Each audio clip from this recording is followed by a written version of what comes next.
जो पावर है वो भी कम हो जाती है। उन पे ये भी लिखा है ये एक ना एक दिन के बाद गायब हो जाएंगे। अभी जो बेरू होता है वो बोलता है तुम्हें शैडो स्ट्राइकिंग की एबिलिटीज़ मिली हैं, शायद तुम इसी वजह से अपने पास ज़्यादा जो शैडो है वो नहीं रख सकते, जैसे कि जिनको अपने पास जितनी मर्जी शैडोज रख सकता था। फिर हम देखते हैं कि जो होता है वो बाहर खाना खाने के लिए जाता है। और तुम्हारे जो फादर है उन्होंने हमें 3 रिस्पॉन्सिबिलिटीज़ दी हैं, जिसमें से एक है कि हमें डेंजर में जाना होगा, मॉन्स्टर को हराना होगा। तो जो जो होता है वो बोलते हैं कि हम डेंजर में जाने वाले, तो वो कहता है जो बेरू होता है वो कहता है कि तुम्हें अपनी पावर्स को बढ़ाना होगा और तुम उसी तरीके से अपनी माँ को ढूंढ सकते हो। लेकिन ये दूसरा काम अपनी माँ को ढूंढना है। तुम डेंजर से जाकर पता लगा सकते हो कि तुम्हारी मोम कहाँ है। वो तीसरी है मुझे पावरफुल करना है, यानी कि मेरी जो बॉडी खत्म हो चुकी है उसे पूरा करना होगा। और तुम्हारे पास जितना माना होगा मेरी बॉडी फिर वापस आ जाएगी। और वो भी डेंजर से होगा। जो मोस्टर होते हैं हमें उनको हराना होगा, उनसे एक क्रिस्टल मिलते हैं जिससे हमें माना प्राप्त होगा, वो भी हमें उन डेंजर नहीं करना होगा। बोलता है कि हमें एसोसिएशन के अंदर रजिस्टर कराना होगा। फिर वो एसोसिएशन के अंदर रजिस्टर कराता है, उसका लेवल आता है 46 जो कि ई रैंक के अंदर आता है। भाई ये देखकर भाई उसका जो होता है काफ़ी ज़्यादा मूड खराब हो जाता है, जिससे भाई बाप ऐसे बेटा। तो आगे हम देखते हैं जो बेरू होता है वो उसे जो तुम्हारी रैंक होती है वो माना के ऊपर डिपेंड करती है। तुम्हारी जो जितनी भी एनर्जी थी वो तुमने अपनी स्ट्रेंथ में लगा दी थी, इसलिए जो तुम्हारा लेवल जो तुम्हारा मैजिक के रैंक है वो काफ़ी ज़्यादा कम थी। तुम टेंशन मत लो, तुम आगे जाकर फ्यूचर में ताकतवर हो जाओगे। फिर जो सो होता है वो कहता है तुम्हें मुझे कम्फर्ट करने की कोई ज़रूरत नहीं है। और फिर बोलता है कि मैं तो काफ़ी ज़्यादा कमज़ोर हूँ, क्या मैं इस वर्ल्ड को बचा पाऊंगा या नहीं। बेरू कहता है कि तुम्हें चिंता करने की कोई ज़रूरत नहीं है। सो होता है वो बोलता है कि मैं 2 चीज़ें कर सकता हूँ, माइनिंग कर सकता हूँ और टीचिंग कर सकता हूँ। फिर वो चला जाता है। हम देखते हैं कि वहाँ एक बंदा होता है जो कि स्कूटी का मास्टर होता है, जो कि स्कूल से भाग गया था टेंशन करने के बाद। और फिर वो सोहो से माफ़ी मांग रहा होता है। वो कहता है कि माफ़ी मांगने की कोई ज़रूरत नहीं है, वहाँ से काफ़ी लोग भाग गए थे और मुझे पता है तुम भी ई रैंक के हंटर हो। जो एमसी होता है वो भी बता देता है कि मैं भी एक ई रैंक का हंटर हूँ। तो वो जो उसका टीचर होता है वो बोलता है क्या तुम तो वहाँ फाइट कर रहे थे, तो मैं कैसे मालूम तुम ये रैंक हंटर हो। फिर जो होता है वो बेरू भी वहाँ आ जाता है और फिर दूसरी तरफ वो हल्ला मचाने लगता है कि भाई मोस्टर। फिर जो शो होता है वो बताता है कि ये मेरा है और मैं समझदार हूँ। फिर जो उसका टीचर होता है वो बताता है कि तुम काफ़ी ज़्यादा लकी हो, ये रैंक के पास किसी भी एबिलिटीज़ नहीं होती हैं। और फिर जो उसका टीचर होता है वो अपनी एबिलिटीज़ बताता है कि मेरी एबिलिटीज़ जो है वो भागने में है। और फिर जो शो होता है वो बोलता है इसलिए तुम उस दिन वहाँ से भाग गए थे। फिर जो वे होता है उसका टीचर काफ़ी ज़्यादा डिप्रेस्ड हो जाता है और जो बेरू होता है वो कहता है कि इसने क्या बोल दिया। और फिर जो शो होता है वो लोगों के बारे में सोच रहा होता है। फिर जितने भी हंटर्स होते हैं वो सब जगह क्लीन कर रहे होते हैं। फिर उन्हें एक जगह मिलती है, एक सीक्रेट जगह होती है जहाँ एक स्वाड गड़ी होती है। और फिर कुछ बंदे बोलते हैं कि हमें एसोसिएशन को खबर करनी चाहिए। फिर बंदा बोलता है और बंदे बताते हैं इसको कुछ भी नहीं हुआ। और फिर थोड़ी देर में सबको मारने लग जाता है। फिर हमें बताया जाता है कि ये मोनार्क ऑफ फैन होता है जो कि यहाँ आ चुका है। जो की बात ये थी कि वो बाहर लगा हुआ था और फिर वो आ जाता है। वो कहता है कि तुम्हारी हिम्मत कैसे हुई अंदर आने की। फिर हमें एमसी का सीन दिखाया जाता है जो कि उसने गोब्लिन्स को माइनिंग करने के लिए लगा रखा होता है। फिर जो टीचर कहता है ये अच्छा तरीका है। फिर जो बेरू होता है वो बोलता है ये तरीका जो है वो तुम हमसे करा रहे हो, ऊपर से तारीफें भी कर रहे हो और तुम्हें तारीफें करने की भी कोई ज़रूरत नहीं है। और फिर एमसी बताता है कि हम यहाँ आ चुके हैं और हमें अपना तीसरा जो टास्क है उसे कंप्लीट कर लेना चाहिए। और फिर जो बेरू होता है वो बताता है कि यहाँ पे एक मोनार्क आ चुका है। फिर जो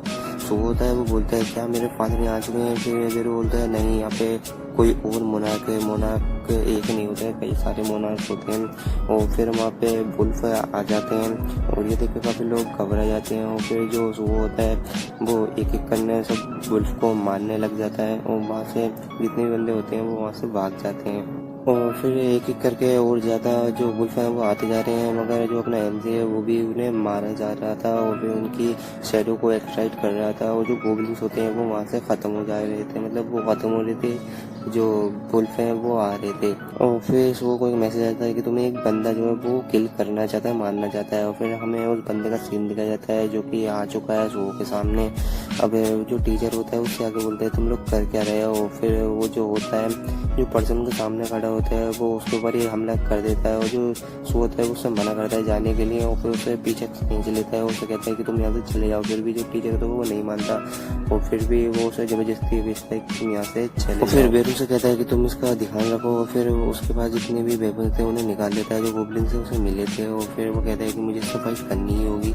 और फिर ये उस मोनार्क से फाइट करने लग जाता है और ये काफ़ी ज़्यादा लंबी फाइट चलती है। और फिर सुबह बेरू से पूछ रहा है कि मैं पहले जैसा स्ट्रॉन्ग क्यों नहीं हूँ। फिर जो बेरू होता है वो बोलता है कि तुम्हारी जो पावर्स हैं उन्हें सील कर दिया गया था, तुम्हारे फादर ने उन्हें सील किया था, तो तुम धीरे धीरे लेवल अप करोगे तो तुम्हें तुम्हारी पावर मिलती जाएंगी और तुम्हें पता भी लगता रहेगा कि तुम कितने लेवल के हो, मतलब कितने ताकतवर हो। और जो संजिनबू का बेटा है वो एबिलिटीज इस्तेमाल करने लग जाता है जो संजिनबू ने बहुत समय पहले बात सीखी थी। और फिर वो शौक होता है कि इसको भी पता लग गया कि शैडोज को वेपन की तरह यूज कर सकते हैं। और फिर वो उस जो बंदा होता है उससे जीत जाता है। जो सुबह होता है उसकी जो स्वाड होती है वो भी हाथ में से गिर जाती है। वो बेरू बोलता है कि मुझे पता था कि जो है कि तुम ही जीतोगे। और फिर जो सुबह होता है वो बोलता है कि भाई एडिसार तू हमेशा ऐसी ही तारीफें करता है। वो फिर उसे एक और एबिलिटीज मिलती है और साथ में से रोम से सोम सेलेस की एबिलिटीज भी मिलती है और मुझे स्वाड भी मिल चुकी है। और फिर जो वो स्वाड होती है उसका एक अपना दिमाग होता है। वो बोलती है कि मैं इससे कैसे हार सकता हूँ। फिर वो बोलती है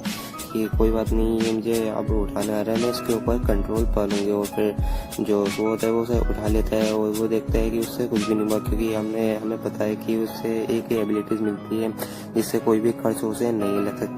वो जो स्वाड होती है वो काफ़ी ज़्यादा हैरान हो जाती है और वो बोलती है कि मेरी एबिलिटीज इस पर काम क्यों नहीं कर रही। फिर वो कहता है कि ये काफ़ी ज़्यादा अच्छा वेपन है क्योंकि गोल्डन वाले से तो अच्छा है। और वो जो स्वाड होती है वो बोलती है कि इस वर्ल्ड में एक बंदा ऐसा भी है जिसपे मैं कंट्रोल नहीं पा सकता। और फिर उसे ये नहीं पता होता है भाई ये जिन्बू का बेटा है। भाई यहाँ पहले भी काफ़ी ज़्यादा बड़ा लफड़ा हो चुका है। और फिर वो जो टीचर होता है वो उठ जाता है और फिर जो सुबह होता है वो उन सबको टेंशन से निकाल देता है। फिर वो वापस टेंशन के अंदर जाने लगता है। जो टीचर होता है वो सोचता है कि भाई ये ई रैंक का इतना ज़्यादा खतरनाक बंदा है आखिर ये है कौन। और फिर ये अंदर वुल्फ को मारने के लिए चला जाता है और फिर वो देखता है जो स्वाड होती है वो उसको डैमेज करना बंद कर देती है। फिर उसे भी पता लग जाता है कि इस स्वाड का चक्कर क्या है। तुम संजिनबू के बेटे जो एक मोनार्क है वो मैं उसके साथ नहीं दे सकता। और फिर वो वहीं आ जाता है जहाँ वो स्वाड गड़ी हुई थी, वहाँ पे काफ़ी ज़्यादा लोग मरे हुए थे। और फिर वो उनको ले जाने लगता है और फिर सिस्टम की तरफ से एक मैसेज आता है कि तुम इसे भी एक्सट्राइड कर सकते हो। वो कहता है कि नहीं, मैं इन्हें एक्सट्राइड नहीं करने वाला। और उन बॉडीज को बाहर ले जाने लग जाता है। और जो सो होता है वो वेरू से पूछता है आखिर इटानियन जो है वो मोनार्क से कनेक्टेड है। जो वेरू होता है वो बोलता है नहीं, जो मोनार्क थे वो पिछले एनिमी थे और जो इटानियंस हैं वो अपने एनिमीज हैं, जैसे तुम्हारे फादर इस वक्त फाइट कर रहे हो। फिर हमें मोनार्क के बारे में बताया जाता है कि 2 मोनार्क थे जिसमें एक शैडो मोनार्क जो कि तुम्हारे फादर हैं और एक बीस्ट मोनार्क। और वो मोनार्क का भाई यहाँ बताया नहीं गया है। और फिर जो बेरू होता है वो कहता है कि तुम्हारे जो फादर थे उन्होंने सब मोनार्क्स को मार दिया था। और फिर जो वो स्वाड होती है वो भी बोलती है हाँ, तुम्हारे जो फादर हैं उसने मेरे मास्टर को भी मार दिया था, इसलिए मैं तुम्हारा साथ नहीं दूंगी। तो जो सो होते हैं वो कहते हैं क्या मेरे बाप ने उसने मोनार्क को मार दिया था। तो जो साथ में है वो एमसी को बताता है कि मेरे पास पूरी पावर होती है तो मैं तुमको यहाँ मार देता हूँ। फिर जो वो अपना एमसी होता है वो बोलता है कि जो और मोनार्क तुम्हारे जो मास्टर थे उन्होंने इस अर्थ पर कब्जा करने की कोशिश की और जो मेरे फादर थे वो इस अर्थ को प्रोटेक्ट कर रहे थे। वो बोलता है कि यहाँ इटालियंस आ रहे हैं इस वर्ल्ड पे कब्जा करने के लिए और वो इस जगह को भी नहीं छोड़ने वाले कि तुमने इस जगह के लिए इतने ज्यादा बंदों को मार दिया और हम दोनों मिलकर काम करते हैं कि हम दोनों उनको मिलकर मार देंगे। और फिर जो वो स्वाड होती है वो बोलती है क्या सच में एक मोनार्क का बेटा मुझसे हेल्प मांग रहा है कि हम दोनों साथ में मिलकर काम करें। और फिर हमें पास्ट का सीन दिखाया जाता है जिसमें जो उसका टीचर होता है वो सबको जो बता देता है एसोसिएशन वालों को। और फिर ये जो खबर होती है तेजी से फैल जाती है और जितने भी एसोसिएशन वाले हैं वो जो वो हैं उसे कांटेक्ट करने लग जाते हैं। उसे काफ़ी ज़्यादा मैसेज भेजते हैं कि हम तुम्हें अपने पास रख लेंगे तो हमें जो काफ़ी ज़्यादा बेनिफिट होगा हमें प्रॉफिट भी मिलेगा।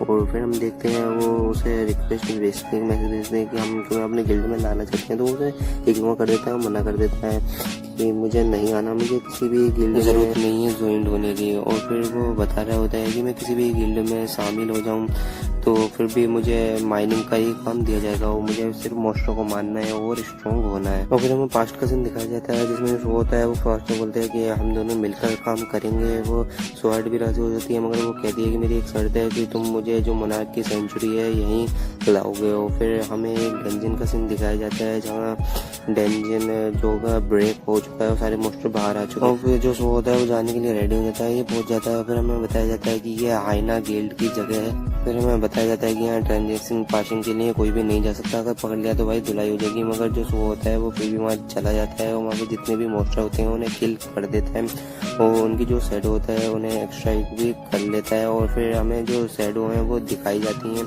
जो कि भाई ये नई शैडो है कि पुरानी वाली तो शायद पुरानी वाली भी होंगी भाई इसमें, तो नई भी शैडोज इसमें ऐड की गई हैं। जो न्यू स्प्रिंग विंग है उन्होंने अपने क्रिएचर भेजे हैं जो कि अलग हैं काफ़ी उन क्रिएचर से जो पहले थे। और फिर एमसी एक जगह आ जाता है और वो देख रहा होता है कि अंदर की जगह वहाँ पर काफ़ी ज़्यादा लोगों को ले जाया जा रहा होता है। एक गिल्ड होता है वो भाई उनको लेके जा रहा है बंदी बनाकर, और फिर जो वो होता है वो बिना सोचे समझे वहाँ कूद जाता है। जैसे कि भाई ये पहले से पुलिस ऑफिसर है और जो जिन था वो फायर ब्रिगेड था, और जो जिन होता है वो भी कुछ ऐसा ही करता है। भाई हमने पिछले जो एपिसोड है उनमें देख लिया था कि जो जिन होता है वो भी कुछ सोचता समझता नहीं था, पहले ही जो मैदान में था वो कूद जाता था, और उसने भी ऐसा ही किया। और फिर हमें दिखाया जाता है जो सुबह होता है वो सबकी पिटाई कर देता है भाई, उनको सबको धो देता है और उन बंदों को बचा लेता है। उनसे कहता है कि तुम यहाँ से चले जाओ, मतलब एक इस टाइप की जगह होती है वहाँ भेज देता है। और फिर वो एक जगह जाता है जहाँ एक बुल्फ का जो बच्चा होता है वो कैद होता है, और ये बुल्फ का जो बच्चा ये सडेसर होता है मोनार्क का। और फिर वहाँ फिर यहाँ एक बुल्फ आ चुका होता है जो इस क्लैन का लीडर होता है, और ये इंसानों को मंगा के खा रहा होता है, और इसका नाम होता है हाइना। और फिर हमें दिखाया जाता है ये जो बीस्ट है इस बच्चे की जो ब्लड है उसे लेकर पावरफुल बनना चाहता था, मगर जो स्वॉर्ड होती है वो कहती है कि मैं इसकी जो है जो एनर्जी है उसे ले रही हूँ, और जो अपने आप को मोनार्क बनाने के लिए, ना कि ये जबकि ये इतना ज़्यादा बिग है और ये काफ़ी ज़्यादा पावरफुल होता है। ये एमसी की काफ़ी ज़्यादा धुलाई भी कर देता है, और हम देखते हैं कि इसके पास पावर आ रही होती है इटर्निटी, और साथ में इसके पास इटर्निटी की पावर आ रही है तभी इतना ज़्यादा पावरफुल हो रहा है। और साथ में मुझे अपने बाप का भी पता लगा सकता हूँ कि वो और साथ ही में संजिनबू का एक फोटो दिखाया जाता है, और भाई संजिनबू ने एक मास्क पहना रखा होता है जिससे उसकी आइडेंटिटी छुपी रहती है, जिससे उसके बारे में किसी को पता न लग जाए। और हम देखते हैं जो सो होता है वो सफाई कर रहा होता है, वो काफी ज्यादा बुरी तरीके से उससे धुलाई खा रहा होता है। और फिर जो वो बुल्फ का बच्चा होता है वो भी उसे देख लेता है, वो काफी ज्यादा अवेकन हो जाता है, उसके अंदर पावर आने लग जाती है स्वॉर्ड की, और वो अवेकन हो जाता है और एक वो बहुत खतरनाक बुल्फ में चेंज हो जाता है। और हम देखते हैं कि ये बिल्कुल सामने आ जाता है सुबह के, जो सुबह वहाँ पे मरने वाला होता है, और फिर कि बताया जाता है कि तुम्हारी पार्टी को ज्वाइन करना चाहता है। सो कहता है कि ये मेरी पार्टी को ज्वाइन करना चाहता है, फिर वो एक्सेप्ट कर लेता है, और फिर जो वो बुल्फ होता है वो सो के बॉडी के अंदर घुस जाता है। और हम देखते हैं कि यहाँ पर एक अलग ही कैरेक्टर